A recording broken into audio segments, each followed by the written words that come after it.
Assalamualaikum warahmatullahi wabarakatuh. Innal hamdalillah nahmaduhu wa nasta'inuhu wa nastaghfir wa na'udzubillahi min sururi anfusina wa min sayyiati a'malina. May yahdihillahu fala mudhillalah wa may yudlil fala hadiyalah. Ashhadu an la ilaha illallah wahdahu la syarikalah wa ashadu anna Muhammadan abduhu wa rasuluh la nabiyya ba'da. Sallallahu alaihi wa ala alihi wa ashabihi wa man tabi'ahum bi ihsanin ila yaumiddin. Wa sallama tasliman katsiran amma ba'd. Faya ayuhal muslimun usikum wa nafsim bi taqwallah faqad fazal muttaqun. Qala Allah Ta'ala fi kitabil karim, a'udzubillahi minasyaitonir rajim. Bismillahirrahmanirrahim. Ya ayyuhallazina amanu taqullaha haqqa tuqatih wa la tamutunna illa wa antum muslimun. Wahai kaum muslimin yang dirahmati Allah, jamaah yang dirahmati Allah, marilah kita senantiasa berusaha meningkatkan kualitas iman dan takwa kita kepada Allah dengan kualitas iman dan takwa yang sebenar-benarnya. Ini berarti bahwa kita harus menjalani kehidupan ini secara total, patuh kepada Allah, meninggalkan segala larangannya, melaksanakan segala perintahnya, menjaga hati kita, menguatkan iman kita, serta istiqomah di jalannya hingga akhir hayat nanti. Sebab hanya dengan takwa yang sebenar-benarnya ini yang akan membawa kita bahagia di dunia dan di akhirat nanti. Semoga Allah Subhanahu wa taala senantiasa membimbing kita, mengarahkan kita ke jalan yang lebih diridhoinya, menguatkan keimanan kita, serta menjadikan kita hamba-hambanya yang istiqomah dalam menjalankan kebaikan. Seorang hamba yang istiqomah dalam kebaikan artinya benar-benar tunduk kepada Allah. Bukan hanya secara formal, tetapi juga dalam ibadah kita, tetapi juga dalam perilaku sosial dan akhlak sehari-hari. Ma'asyiral muslimin rahimakumullah. Pada kesempatan ini, pada kesempatan yang mulia ini, izinkan saya juga mengajak hadirin sekalian, mari kita coba luangkan waktu kita sejenak untuk merenungkan salah satu nikmat besar yang Allah anugerahkan kepada kita, yakni nikmat kesehatan dan kesempatan. Ada banyak nikmat yang Allah berikan kepada kita, nikmat iman dan nikmat Islam, juga nikmat kesehatan dan kesempatan. Ini yang ingin saya garis bawahi adalah nikmat kesehatan dan kesempatan. Betapa besar karunia Allah yang diberikan kepada kita ini dengan adanya nikmat kesehatan dan kesempatan ini. Inilah yang menyebabkan kita dapat melangkahkan kaki ke masjid yang mulia ini, duduk bersama dalam majelis salat Jumat, dan mendengarkan khutbah sebagai bagian dari ibadah kita. Sering kita lupa bahwa kehadiran kita di sini dalam melaksanakan salat Jumat sebenarnya bukan hal yang otomatis atau yang sepele. Sebab banyak saudara-saudara kita, saudara-saudara muslim yang tidak bisa hadir di sini. Kita berbaik sangka kepada mereka bukan karena lalai, bukan karena enggan, tetapi karena terhalang oleh misalnya sakit atau keterbatasan fisik, atau mungkin juga karena tugas-tugas yang tidak bisa ditinggalkan, serta alasan-alasan lainnya yang dapat dibenarkan secara syariat. Oleh karena itu, bersyukurlah kita yang hadir di sini. Allah memberikan dua nikmat sekaligus, waktu dan kesehatan. Yang dengan kedua nikmat ini kita dapat menyambut panggilan Allah. Ya ayyuhallazina amanu idza nudiya lis-sholati min yaumil jum'ah fas'au ila zikrillah wa darul bait. Zalikum khairul lakum in kuntum ta'lamun. Wahai orang-orang yang beriman, apabila diseru untuk melaksanakan sholat pada hari Jumat, maka bersegeralah kamu mengingat Allah dan tinggalkanlah jual beli. Mari kita jadikan hadirnya kita di tempat ini bukan sekedar rutinitas semata, tetapi sebagai tanda syukur dan bentuk penghambaan yang tulus kepada Allah Subhanahu wa taala. Kita hadir bukan hanya untuk menggugurkan kewajiban, tetapi untuk menghidupkan hati kita, memperbaharui iman, dan memperkuat tekad kita untuk menjalani hidup di jalan Allah. Dan tentu saja, mari kita doakan saudara-saudara kita yang lain yang tidak sempat hadir di sini, agar Allah memberikan kesembuhan kepada yang sakit, memberikan kelonggaran dan waktu yang luang bagi yang waktunya sempit, dan memberikan hidayah dan taufiknya kepada mereka yang masih jauh dari jalan kebaikan. Jamaah Jumat yang dirahmati Allah, di antara ayat yang sering kita baca namun barangkali jarang kita renungi secara mendalam dalam Al-Quran adalah pada surat Al-Fatihah ayat yang kelima. Hampir minimal kita membaca surat Al-Fatihah 17 kali sehari semalam minimal. Belum lagi ditambah dengan salat sunnah lainnya dan bacaan-bacaan sehari-hari. Jadi di dalam surah ini, di surat Al-Fatihah, di ayat kelima ini berbunyi, Iyyaka na'budu wa iyyaka nasta'in. Hanya kepadamu kami menyembah dan hanya kepadamu kami memohon pertolongan. Ulama besar kita, Imam Ibnu Qayyim mengatakan bahwa seluruh rahasia dan intisari dari Al-Quran ada pada surat Al-Fatihah. Dan seluruh isi Al-Fatihah terpusat pada ayat ini. Iyyaka na'budu wa iyyaka nasta'in. Karena kedua ayat ini memiliki dua fondasi utama dalam agama Islam, yakni tauhid dalam ibadah dan tauhid dalam isti'anah atau meminta tolong. Jadi ini bukan sekedar kalimat yang dibaca dalam sholat saja. Kalimat ini justru menjadi ikrar kita sebagai seorang muslim, perjanjian kita kepada Allah. Iyyaka na'budu wa iyyaka nasta'in. Hanya kepadamu kami menyembah dan hanya kepadamu kami memohon pertolongan. Itu ikrar, janji atau sumpah setia kita kepada Allah. Ikrar yang memperbaharui iman kita. Sedangkan dalam penerapan hidup sehari-hari adalah bukti kesungguhan iman itu. Inilah yang membuat salat kita, membuat salat itu sebagai tanha anil fahsa'i wal munkar, mencegah perbuatan keji dan mungkar.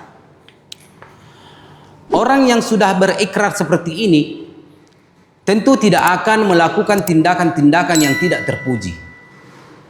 Orang yang sudah berikrar dalam sholatnya tidak akan mudah terprovokasi untuk mengadakan atau melakukan tindakan-tindakan yang meresahkan masyarakat. Tidak akan mudah terpengaruh untuk melakukan perbuatan-perbuatan yang melanggar agama, perbuatan-perbuatan yang melanggar peraturan, perbuatan yang melanggar hukum, baik hukum agama, hukum adat, maupun hukum nasional. Kata iyaka hanya kepadamu menegaskan bahwa ibadah yang sejati adalah yang memurnikan seluruh penyembahan hanya kepada Allah, tidak menyekutukannya dengan siapapun, baik secara lahir maupun secara batin. Bapak dan saudara-saudara sekalian yang berbahagia, ibadah tidak terbatas pada sujud dan ruku saja. Ibadah bukan hanya sholat, puasa pada bulan Ramadan, atau zakat, membayar zakat pada bulan Ramadan. Tetapi ibadah itu mencakup segala aktivitas kita sehari-hari, termasuk ucapan, perbuatan, niat, bahkan aktivitas sehari-hari yang diniatkan kepada Allah adalah ibadah. Ibadah itu meliputi seluruh aktivitas kita. Pokoknya apa saja yang kita niatkan lillahi ta'ala itu adalah bagian dari ibadah. Selain melaksanakan sholat, puasa, zakat, haji, dan seterusnya. Misalnya, seorang pedagang muslim yang jujur dalam bertransaksi, itu adalah ibadah. Selama dia dalam menjalankan aktivitas jual beli itu dengan cara yang jujur, itu ibadah. Tidak melakukan tindakan-tindakan yang curang, tidak menjual barang yang sudah kadaluarsa, atau menaikkan harganya secara lebih tinggi, menjulang tinggi. Jadi pedagang itu adalah beribadah. Kita sangat terbantu dengan adanya pedagang, penjual, dan seterusnya. Coba kalau tidak ada pedagang, tidak ada penjual, di mana kita beli gas? Di mana kita beli beras? Dengan adanya pedagang yang memudahkan aktivitas kita sehari-hari. Jadi itu adalah bagian dari ibadah. Seorang ibu yang merawat anaknya, yang menyekolahkan anaknya, yang mengurus rumah tangga, itu juga adalah ibadah. Selama itu diniatkan karena Allah. Adik-adik, siswa yang bersungguh-sungguh, siswa mahasiswa yang bersungguh-sungguh menuntut ilmu, berusaha mencari ilmu pengetahuan untuk menghadapi masa depannya yang lebih gemilang, itu juga adalah ibadah. Bahkan orang yang sekolah, orang yang pergi menuntut ilmu, itu setara dengan orang yang pergi berperang, karena sama-sama pentingnya. Juga guru, dosen yang mengajar, tentu juga dalam melaksanakan aktivitasnya dibarengi dengan niat lillahi ta'ala, juga ibadah. Hal yang sederhana, senyum kepada sesama muslim, jika itu diniatkan karena Allah, juga merupakan ibadah.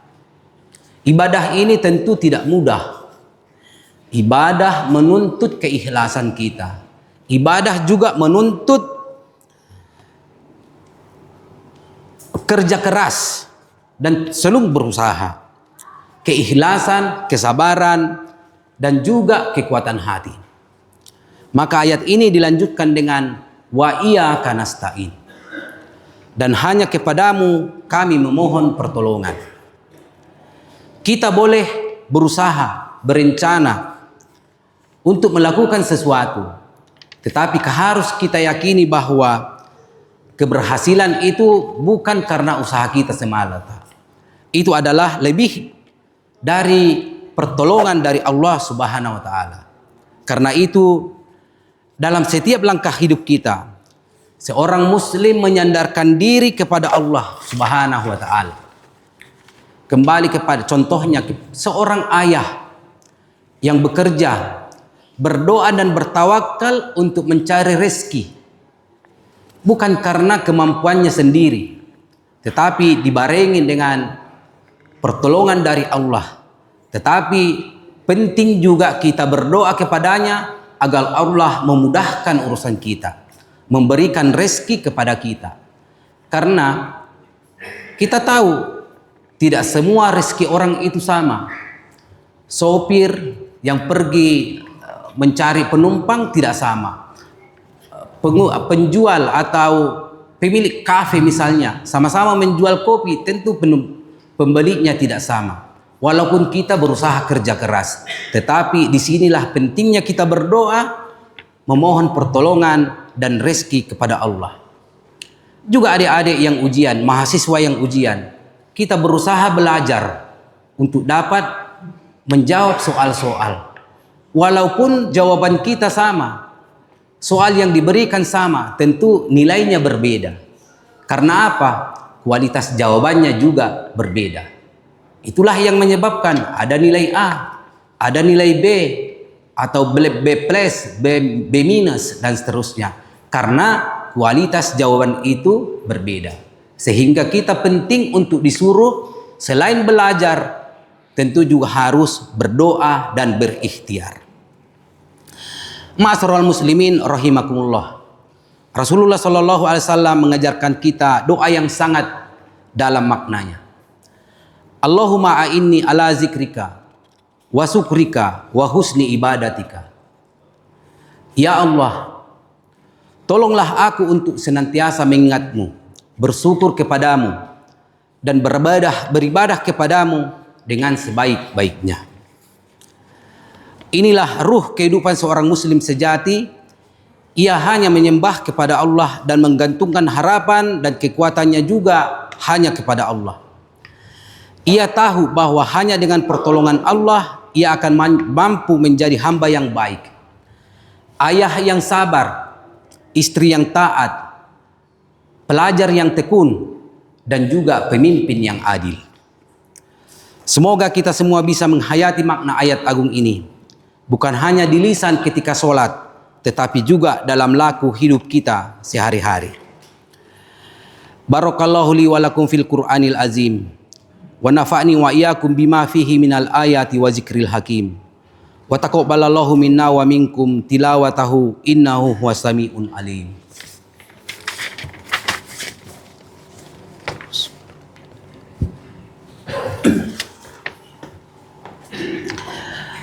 Alhamdulillahi rabbil alamin, wassalatu wassalamu ala asrafil anbiya'i wal mursalin, nabiyina Muhammad wa ala alihi wa sahbihi ajmain. Hadirin jamaah Jumat rahimakumullah. Setelah kita merenungi makna ayat kelima dari surat Al-Fatihah ini, Iyyaka na'budu wa iyyaka nasta'in, maka kita dapat memahami bahwa ayat ini bukan sekedar bacaan dalam solat, melainkan ikrar seorang hamba kepada Tuhannya. Ayat ini mengandung pelajaran yang dalam tentang siapa kita di hadapan Allah dan bagaimana seharusnya kita menjalani hidup sebagai hamba yang menyembah dengan tulus serta memohon pertolongan dengan penuh harap dan tawakal. Dari ayat ini ada 4 poin penting yang bisa kita tangkap. Yang pertama adalah ibadah sejati membutuhkan pertolongan Allah. Sebaik apapun usaha kita untuk beribadah, tetap diperlukan pertolongan dari Allah agar ibadah itu diterima dan bermanfaat bagi jiwa kita. Yang kedua, tauhid adalah fondasi ibadah dan doa. Menyembah hanya kepada Allah dan memohon pertolongan hanya kepadanya adalah inti tauhid yang membedakan seorang muslim sejati. Yang ketiga, ibadah berjamaah mencerminkan persatuan umat.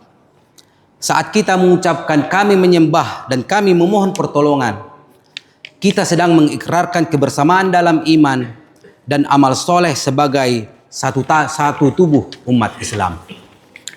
Yang terakhir, yang keempat adalah ibadah yang benar memperbaiki akhlak. Salat yang khusyuk, puasa yang ikhlas, dan ibadah yang didasari keimanan akan membentuk pribadi yang jujur, sabar, dan berakhlak mulia. Mari kita doakan bangsa dan negara kita Indonesia agar tetap aman dan damai. Tidak ada huru-hara, anarkisme, dan tindakan-tindakan yang tidak terpuji lainnya. Kita doakan pula seluruh pemimpin kita agar mendapat hidayah dan inayah Allah Subhanahu wa taala sehingga dapat mengemban amanah memimpin bangsa ini lebih maju dan bermartabat. Menjadikan kita seluruh rakyat Indonesia lebih sejahtera dan bahagia sehingga kita dapat menjalani hidup yang aman dan damai sepanjang masa. Innallaha wa malaikatahu yusholluna 'alan nabi. Ya ayyuhallazina amanu shollu alaihi wa sallimu taslima.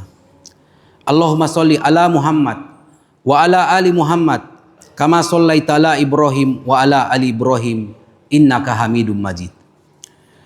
Wa barik ala Muhammad wa ala ali Muhammad kama barakta ala Ibrahim wa ala ali Ibrahim innaka Hamidum Majid.